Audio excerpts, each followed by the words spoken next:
Our top story, the historic meeting between President Obama and Cuban President Raul Castro. Last night in Panama, the two exchanged a brief handshake and some short conversation. This morning, both will attend a summit of regional leaders in Panama City, Panama.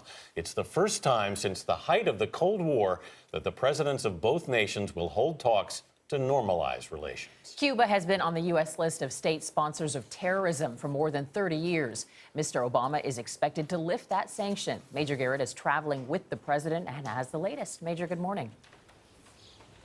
Good morning. President Obama will meet with Cuban dictator Raul Castro on the sidelines of the Summit of the Americas here. Senior officials tell us this will not be the kind of glancing handshake the two leaders exchanged at a welcoming ceremony here last night.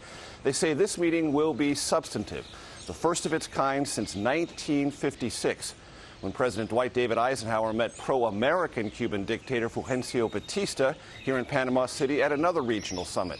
The United States severed relations with Cuba after Fidel Castro overthrew the repressive Batista regime, and relations remained in a decades-long deep freeze until President Obama moved to normalize relations with Cuba in December.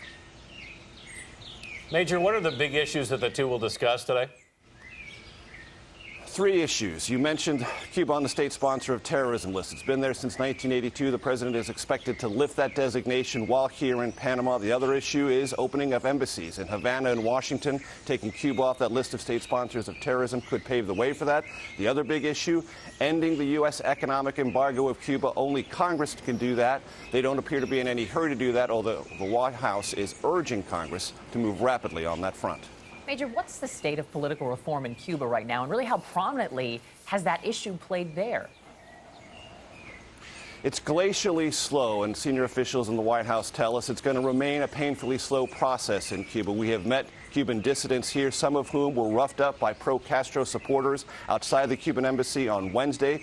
They say the United States shouldn't move so rapidly to normalize relations because political repression is all too real in Cuba. The White House counters that increased travel and increased commerce, the kind of benefits that normalized relations will bring, will change Cuba politically, but it will take some time. Major Garrett in Panama City, where we can hear all those birds chirping behind you. Thank you so much, Major.